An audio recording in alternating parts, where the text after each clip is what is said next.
Olá, queridos alunos e alunas, bem-vindos a mais uma aula de Direitos Humanos.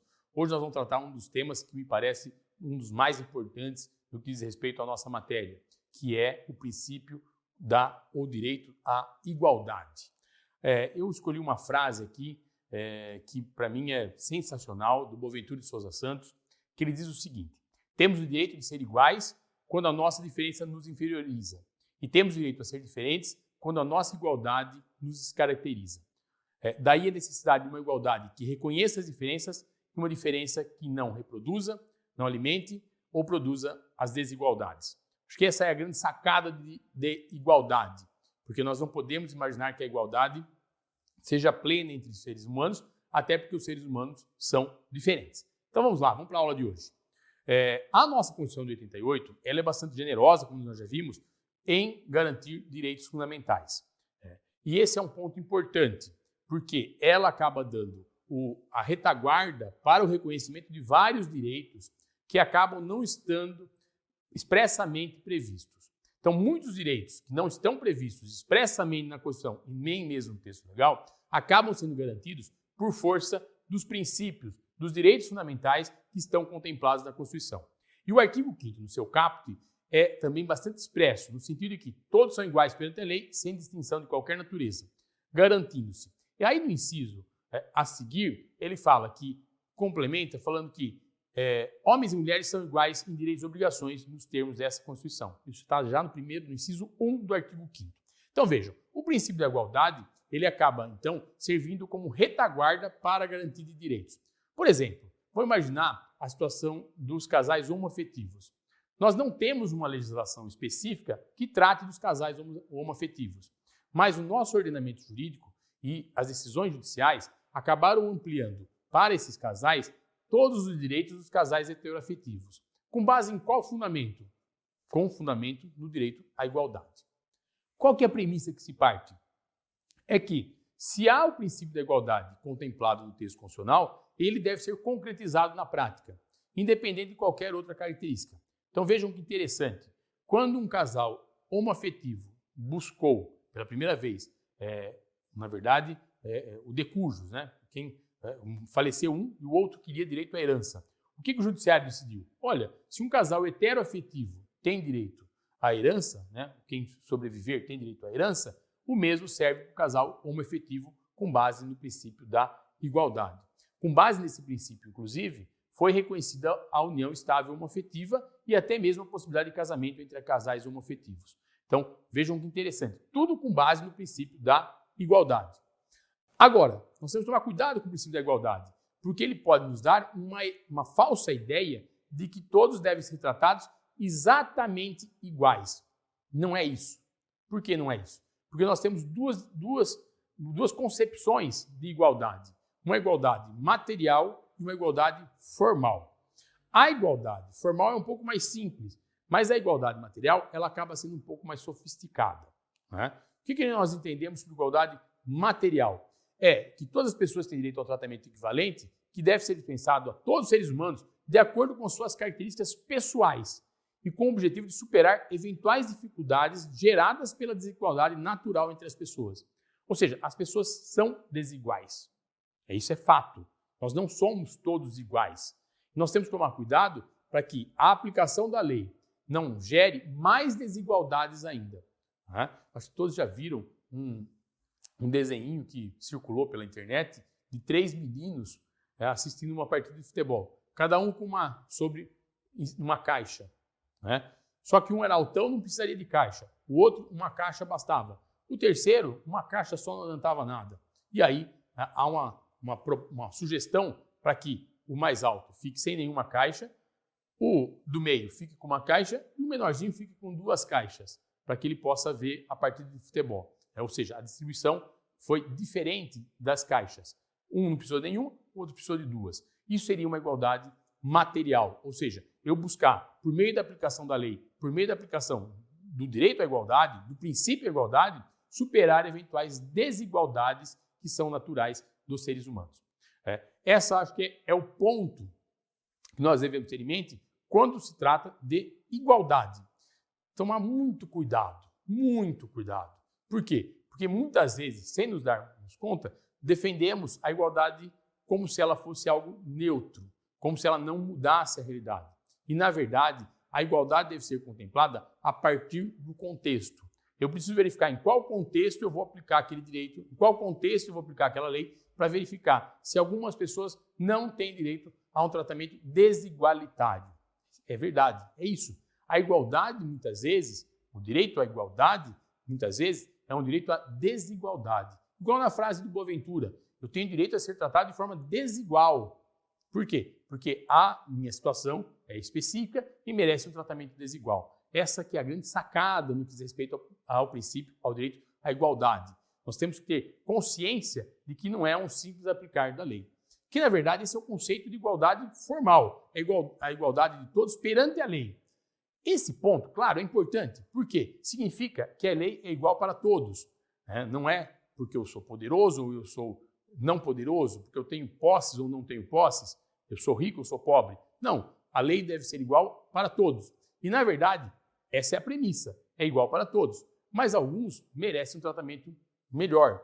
Lembra do princípio, ou melhor, o conceito de dignidade da pessoa humana que nós vimos na primeira aula? Acesso igualitário, não previamente hierarquizado, aos bens necessários de uma vida digna e servida? Esse é o ponto. Para algumas pessoas, para que ele possa ter acesso a esses bens, às vezes é necessário que a lei seja um pouquinho mais generosa, que ela seja um pouco mais específica, a fim de garantir direitos para essas pessoas, e outras não precisam tanto disso. Nós temos que tomar cuidado porque muitas vezes nós defendemos uma meritocracia cega que acaba escondendo essas desigualdades. Nesse sentido, tem uma frase do Amartya Sen que eu adoro, na verdade.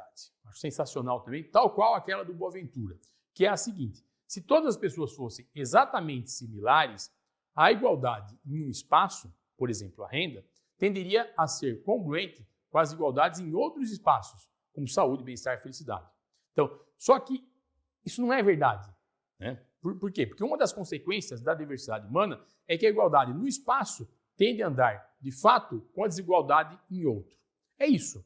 Nós devemos ter consciência de eleger alguns espaços nos quais nós desejamos igualdade. E, a partir daí, aceitar a desigualdade em outros espaços.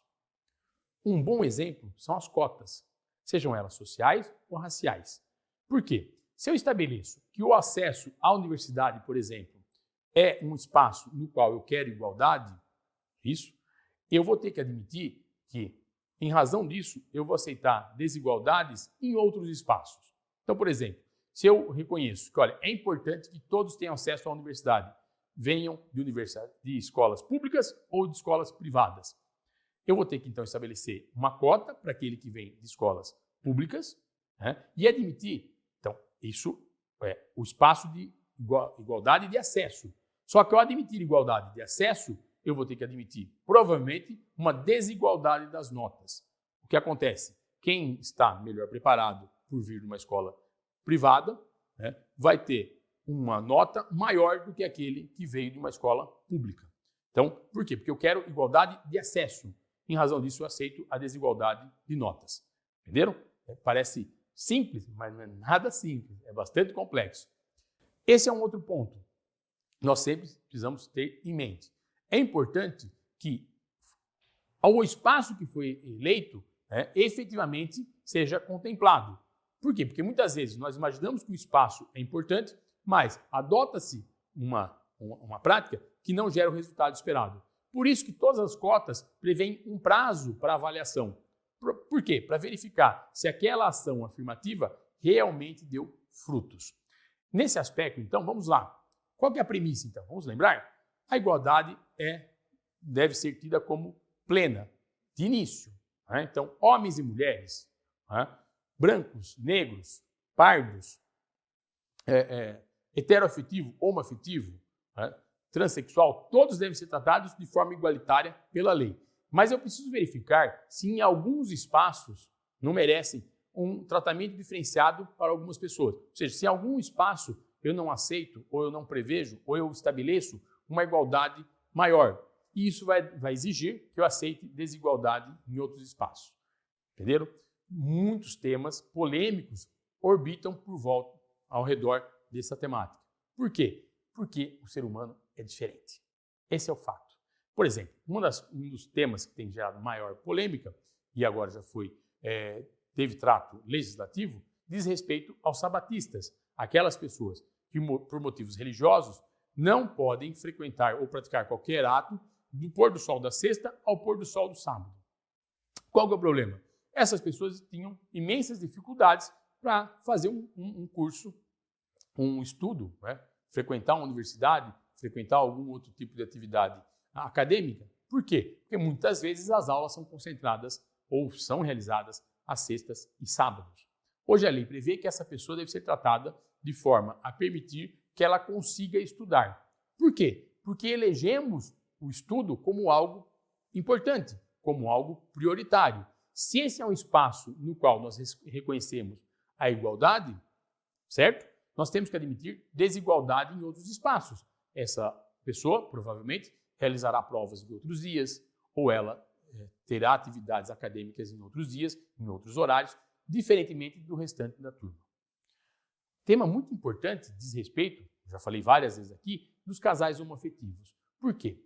No Brasil, praticamente nós não temos uma lei, no sentido formal, uma lei específica que trata dos direitos dos casais homoafetivos. Toda uma construção, digamos, até doutrinária e jurisdicional foi estabelecida a partir de decisões judiciais ou atos normativos inferiores que reconheceram que os casais homoafetivos possuem os mesmos direitos dos casais heteroafetivos. Tudo com base no princípio, no direito à igualdade. Então, o direito à igualdade, como nós já vimos, tem força normativa, é um princípio que tem força normativa, ele serve, muitas vezes, para suprir uma ausência normativa, uma ausência de uma regra. Às vezes nós não temos regras específicas, mas nós vamos precisar usar o direito à igualdade para suprir essa omissão e garantir o direito para essas pessoas. Porque esse é o ponto importante. Como diz Kant, o ser humano sempre deve ser o fim e nunca o meio. Se eu aceito que o ser humano é o fim, eu vou ter que usar mecanismos para que o direito de todas as pessoas sejam garantidos, independente de suas características pessoais. Claro, tendo consciência de que, ao eleger um espaço de igualdade, eu estou admitindo outros espaços de desigualdade. O tema é polêmico porque algumas pessoas acabam defendendo uma igualdade plena, uma igualdade apenas formal, e deixando o restante por conta do mérito. Como se fosse possível estabelecer um sarrafo, como se fossem aquelas provas olímpicas, e imaginar que aí as pessoas tenham que desenvolver suas potencialidades para superar esse obstáculo. Isso é fato? Sim, mas muitas vezes esse obstáculo terá que ter alturas diferentes, de acordo com a característica pessoal de cada pessoa, porque as pessoas, como eu disse, são diferentes. Então vejam só, quantos casos nós temos no Brasil, em outros países inclusive, mas no Brasil, vamos nos focar no Brasil, em que direitos foram garantidos para as pessoas que não tinham essa previsão ou não eram contemplados pela lei com base no direito à igualdade. Os casais homoafetivos é um grande exemplo, também as questões em relação à raça, à cor, à opção sexual, ou outros aspectos que diz respeito à sexualidade. Então, são casos em que eu vou ter que dar um trato diferenciado por força das pessoas serem diferentes. E, a partir daí, buscar um tratamento que gere igualdade e não que gere desigualdade. É a frase do Boaventura. Eu tenho direito a ser diferente, mas também tenho direito a ser igual. Em que espaço? Nos espaços que forem eleitos. Isso nós completamos com a marca 100. São espaços eleitos que buscam igualdade, mas, em razão disso, admite-se a desigualdade em outros aspectos. Fiquem atentos com decisões judiciais, porque, normalmente, quem faz primeiro esse movimento de interpretar o direito à igualdade, o direito humano à igualdade, o princípio à igualdade, quem faz primeiro esse papel de intérprete desse princípio ou desse direito para a sua aplicação prática, normalmente é o judiciário. Algumas vezes não, algumas vezes é o próprio legislador, mas muitas vezes é o judiciário. O tema de hoje, como eu disse, é extremamente interessante. Acho que seria importante que vocês aprofundassem os estudos, verificassem decisões judiciais que tratam da aplicação do direito à igualdade e também buscassem, em outros temas, como se dá esse tratamento igualitário. Lembrando, muitas vezes a igualdade pressupõe um tratamento desigual. Certo? Muito obrigado e até a próxima aula.